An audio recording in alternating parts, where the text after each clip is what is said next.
Hello నమస్తే welcome to my channel say something. Screen మీద చూస్తున్నారు కదా, ప్రేమించుకుందాం రా. యాక్చువల్గా వ్యాలంటైన్స్ డే నిన్నటితో కంప్లీట్ అయింది. బట్ ఈ వీక్లో ఇంకో 2-3 సినిమాలు సరదాగా చేద్దాం అనుకున్నాం. ఆ సందర్భంగా వెంకటేష్ గారి ప్రేమించుకుందాం రా అంటే ఇది ఒక లవ్ సబ్జెక్టులకి ఒక పీక్స్ లాంటిది అనమాట. యాక్చువల్గా కడప రెడ్డమ్మ అని ఒక ఫ్యాక్షన్ నేపథ్యం ఉన్న ఎప్పుడో ఒక సినిమా ఒకటి వచ్చింది మా చిన్నప్పుడు, బాగా 90s ఆ టైంలో. అంటే 88, 90s టైంలోనే కడప రెడ్డమ్మ, దాదాపు దీనికి ముందే ఒక 2-3 సంవత్సరాల ముందు. బట్ అది కూడా మంచి సినిమా. రంజిత్, ఆనంద్, శారద గారు మెయిన్ లీడ్ చేశారు, మోహన్ బాబు గారు వీళ్ళందరూ చేశారు. కానీ బట్ అది కూడా చాలా మంచి హిట్, తమ్మారెడ్డి భరద్వాజ్ గారి డైరెక్షన్లో. బట్ ఆ తర్వాత ఆ ఫ్యాక్షన్ నేపథ్యం ఉన్న స్టోరీస్ రాలేదంటే ఏదో ఫైటింగ్లు ఇంట్లో ఊళ్ళో గ్రామ కక్షలు ఉన్నప్పటికీ. బట్ ఫ్యాక్షన్ నేపథ్యం, రాయలసీమ నేపథ్యంలో వచ్చిన మంచి లవ్ బ్యాక్ డ్రాప్ స్టోరీ ఏంటంటే ఈ ప్రేమించుకుందారా. దీన్ని చాలా రోజుల తర్వాత ఆ విధంగా నిర్మించడం జరిగింది. ఎక్స్ట్రాడినరీగా తీశారు. ఓ విధంగా చెప్పుకుంటే సినిమాని జయంత్ బాలాజీ గారు, వెంకటేష్ గారు, అంజలా జవేరి గారు అందరూ కూడా బాగా చేశారు ఈ సినిమాని. సో ఈ విధంగా చూసుకుంటే దీనికి సంబంధించిన వివరాలు, డైరెక్షన్ వచ్చి ఫస్ట్లో ఒక డైరెక్టర్ అనుకున్నారు, కానీ తర్వాత జయంత్ బాలాజీ గారు అనుకోకుండా లైన్లోకి వచ్చారు. ఆయన జయంత్ బాలాజీ గారు డైరెక్షన్ చేశారు. తర్వాత రైటింగ్ వచ్చి అంటే స్టోరీ వచ్చి దీన్ రాజు గారు రాశారు కథని. డైలాగ్స్, స్క్రీన్ ప్లే వచ్చి పరుచూరి బ్రదర్స్ చేశారు. అంటే వాళ్ళు కూడా హెల్ప్ చేశారు డైలాగ్స్ తెలుసు కదా, పరుచూరి బ్రదర్స్ డైలాగ్స్ చాలా కఠినంగా ఉంటాయి, చాలా బాగుంటాయి అనమాట. కొద్దిగా చెప్పుకుంటే స్ట్రైట్గా తగులుతాయి కూడా ఇందులో కొన్ని. అలాగే సురేష్ బాబు గారు ప్రొడక్షన్, మనకి సురేష్ ప్రొడక్షన్స్ బ్యానర్ పైన కాబట్టి స్టారింగ్ వచ్చి వెంకటేష్ గారు, అంజనా జవేరి గారు, శ్రీహరి గారు, తర్వాత ఏమో ఎవరు మనకి జయప్రకాష్ రెడ్డి గారు, ఆహుతి ప్రసాద్ గారు, చంద్రమోహన్ గారు, అన్నపూర్ణ గారు, సుధ గారు, చాలామంది. అలాగే చాలా మంచి మంచి వాళ్ళందరూ కూడా చేశారు ఇందులోనూ. ఈ విధంగా చూసుకుంటే మంచి భారీ కాస్టింగ్తో కూడా నింపబడింది సినిమా. ఆ విధంగా చూసుకుంటే ఫోటోగ్రఫీ వచ్చి కె రవీంద్ర బాబు, అంతకుముందు చాలా కొన్ని సినిమాలు చేశారు ఆయన. తర్వాత ఎడిటింగ్ వచ్చి మార్తాండికే వెంకటేష్ గారు, ఎక్సలెంట్, చూసుకోకర్లేదు ఎడిటింగ్ విషయంలో. మ్యూజిక్ వచ్చి మహేష్ మహాదేవన్ గారు, అంటే మహేష్ గారిని ఒక ఆయన చేశారు అప్పట్లో కొత్త ఆయన కొంచెం ఒంట్లో బాగోకపోవడం వల్ల ఇంకొక 2 పాటలు మణిశర్మ గారితో కూడా చేయించారు. తర్వాత మణిశర్మ గారు రన్నింగ్ మ్యూజిక్ డైరెక్టర్గా మారిపోయారు పూర్తిగా, అంటే వేరే సినిమాలకి. ఈ విధంగా రిలీజ్ డేట్ వచ్చి మటుకి 9th May 1997, అంటే వేసంగి సెలవుల్లో. మనకి ఎక్కువ శాతం కూడా వేసంగి సెలవుల్లో వచ్చిన సినిమాలు చాలా ఉంటాయి. మనకి వెళ్ళే కొద్ది ఇంకా రోజు రోజుకి మూవీస్ బోల్డ్ చేయొచ్చు ఆ విధంగా. ఆ విధంగా చూసుకుంటే సినిమాకి సంబంధించిన వివరాలు ఇవి. అయితే ఈ సినిమా ప్లాట్ విషయానికి వస్తే ఏంటంటే, పెద్దవాళ్ళ మధ్య ఉండే కక్షలు కార్పణ్యాలతో రాయలసీమ రగిలిపోతూ ఉంటుంది 2 ముఠాల మధ్యన. యాక్చువల్గా ఇందులో శ్రీహరి గారు ఆయనతో పనిచేస్తూ ఉంటారు. ఎవరితోనూ జయప్రకాష్ రెడ్డి గారికి ముఖ్య అనుచరుడిగా ఉంటారనమాట. ముఖ్య అనుచరుడిగా ఉంటే ఏమవుతుందంటే, అటుపక్క గోకిన్ రామారావు గారు శ్రీహరి గారి ఫాదర్ అయితే ఆయన ఒక ప్రేమ జంటకి సహకరిస్తే శ్రీహరి గారు చెప్తారు, నాయన మనం అన్న దగ్గర పని చేస్తున్నాము, అంటే జయప్రకాష్ రెడ్డి గారి దగ్గర. ఆయన ఒప్పుకోడు ఇలాంటి విషయాలు, ఊళ్ళో వాళ్ళని ప్రేమించకూడదని తెలుసు కదా, మీరు ఎందుకు సహకరిస్తున్నారంటే, నేను ఒక ప్రేమ జంటకి సహకరిస్తున్నాను రా అని చెప్తాడు. అది అలా వద్దు, మంచిది కదంటే శ్రీహరి గారి భార్య కూడా చెప్తుంది, వద్దు ఆయన, వద్దు మావయ్య, ఇది ఇలా చేస్తే ఆయన ఒప్పుకోరు, అన్న ఒప్పుకోరంటే వినడు అతను. వినకపోతే అయితే ఇందులో ఒక అబ్బాయి ఎవరంటే, అవతల మహేష్ గారు ఆయన ఉంటారు, ఎవరు అశోక్ కుమార్ గారు అని మనకి ఈశ్వర్ సినిమాలో వెళ్ళనేసిన ఆయన, అది చాలా సినిమాల్లో వెళ్ళనేశారు. ఆయన పొలిటీషియన్గా కూడా పనిచేశారు కొన్నాళ్ళు. ఆ అశోక్ కుమార్ గారు పొడుగ్గా ఉంటారు కదా, మనకు చాలా పొడుగు ఉంటారు ఆ మనిషి కూడా. ఆ అశోక్ కుమార్ గారు తమ్ముడు అనమాట, కుట్రాడు, ప్రేమించిన కుట్రాడు.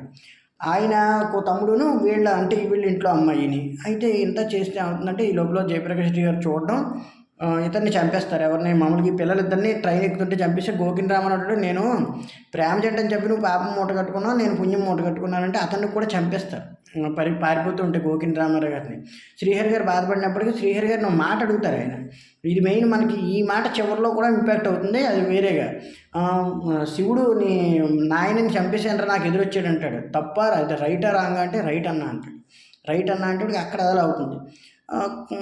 అదే వెంకటేష్ గారు ఏంటంటే, ఇంకా అక్కడితో ఎండ్ అయ్యి మళ్ళీ లవ్ ట్రాక్లోకి వచ్చేస్తుంది. అంటే వెంకటేష్ గారు చంద్రమోహన్ గారికి సంబంధించి కొన్ని విషయాలు, అంటే చంద్రమోహన్ గారు వీరి ఫాదర్ ఉంటారు, ఆయన పేరు ఏంటంటే రఘునాథ్ రెడ్డి. యాక్చువల్గా ఆయన చాలా సినిమాలు చేశారు మనకి. రఘునాథ్ రెడ్డి గారు ఉంటారు. ఆయన ఏంటంటే వీళ్ళ ఫాదర్ అనమాట, అన్నపూర్ణ గారు వీళ్ళ మదరు. కర్నూలు ఏదో ట్రాన్స్ఫర్ వెళ్ళి రావాల్సి వస్తుంది వాళ్ళ బావ వాళ్ళ ఇంటికి. అక్క బావ ఉంటారన్నమాట అక్కడ, చంద్రమోహన్ గారు సుధ గారని. చాలా రోజులైంది కదా, సరదాగా వెళ్ళొద్దామని చెప్పేసి అలా వెళ్ళి చూద్దామని చెప్పేసి వస్తారు. వస్తే అక్కడ పిల్లలు ఉంటారు, సరదాగా పలకరిస్తే మీ కర్నూలులో ఏముంటాయిరా బాబు, వెళ్ళిపోతాను 2-3 రోజుల నుండి, ఏదో అమ్మ చూడమందని సరదాగా వచ్చానక్క అని చెప్పేసి పలకరిస్తాడు. అనుకోకుండా అక్కడ అంజలా జవేరిని చూస్తాడు. అంజలా జవేరికి వెంకటేష్ గారు ఐడియా ఉంటారు, ఆల్రెడీ చిన్నప్పుడు రావటం చాలా సందర్భాల్లో. అక్కడ దానికి తోడు రమాప్రభు గారు రాగానే పలకరిస్తాను, నువ్వు పలానా వాళ్ళ అబ్బాయి కదా అని చెప్పేసి. అందువల్ల అంజలా జవేరి గారికి ఐడియా వచ్చేస్తుంది. ఇతను వెంటబడుతుంటే నవ్వుతూ ఉంటారు, అవన్నీ ఉంటాయి.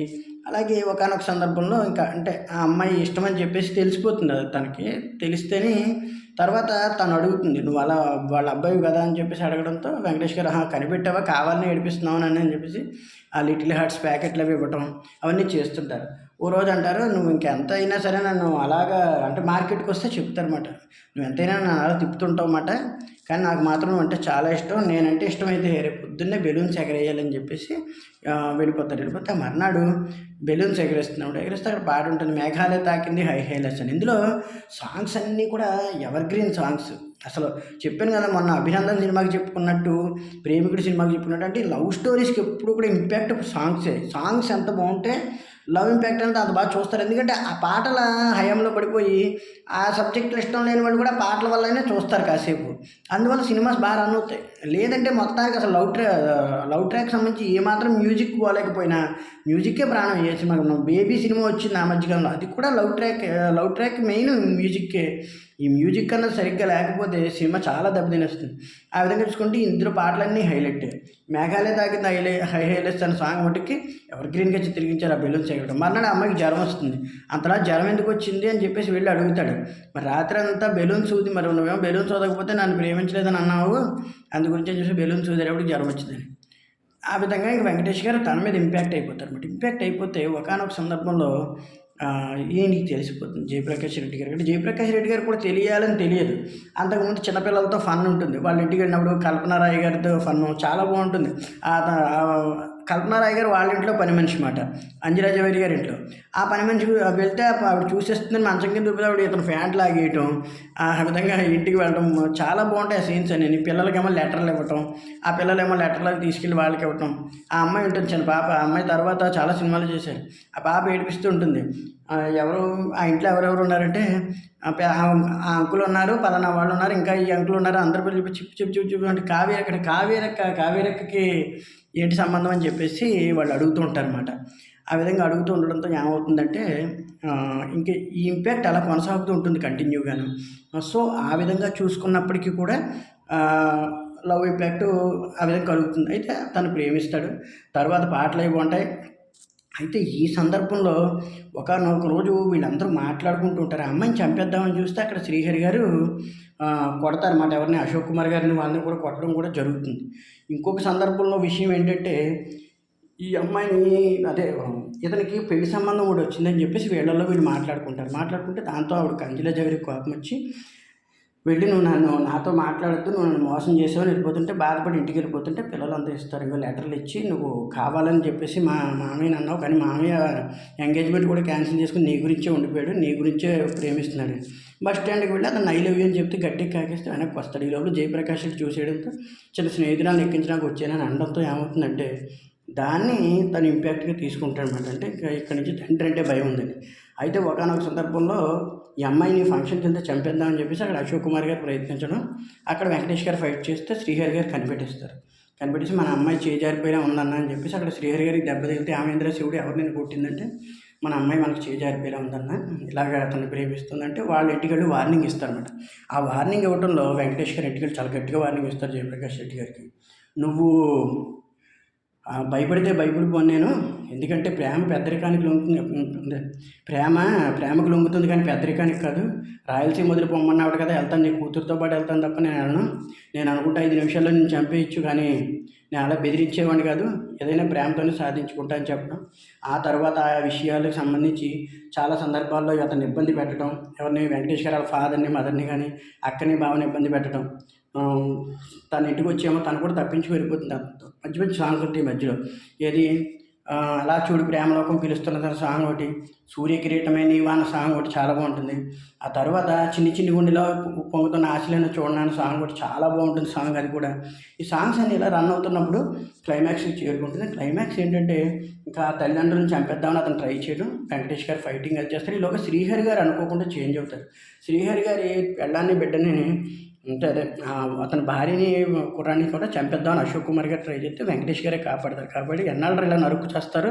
అసలు ఈ థీము చాలా బాగా మొదలైంది మనకి. అంటే రాయలసీమ ఫ్యాక్షనిజం అలా అంతం అవ్వాలి, అంతేగాని ప్రేమతో ఉండాలి తప్ప ఉండకూడదని దీనికి సంబంధించి చాలా బాగా చెప్పారు. ఎన్నాళ్ళు ఇలా నరుకు చేస్తారు, ప్రేమతో ఉండాలి తప్ప పగలతో ఉంటారు. రోజు ఉదయం లేచి రాత్రి దాకా చంపుకోవడం. వెంకటేష్ గారు శ్రీహరి గారిని తిట్టి, నీ వల్ల నీ భార్య బిడ్డలు చచ్చే రోజు వచ్చింది, రేపు పొద్దు నువ్వు చేస్తావు వాడు చేస్తాడు, ఎందుకు వచ్చింది ఇది అని చెప్పేసి అక్కడ కాపాడి వెళ్ళిపోతే క్లైమాక్స్ వెంకటేష్ గారి తల్లిదండ్రులు బంధించేయడం. అక్కడ వెంకటేష్ గారు ఫైట్ చేసి తీసుకుపోతే వెంకటేష్ గారిని ఒకసారి కాల్ చేస్తాడు ఇంకో కాలు మీద.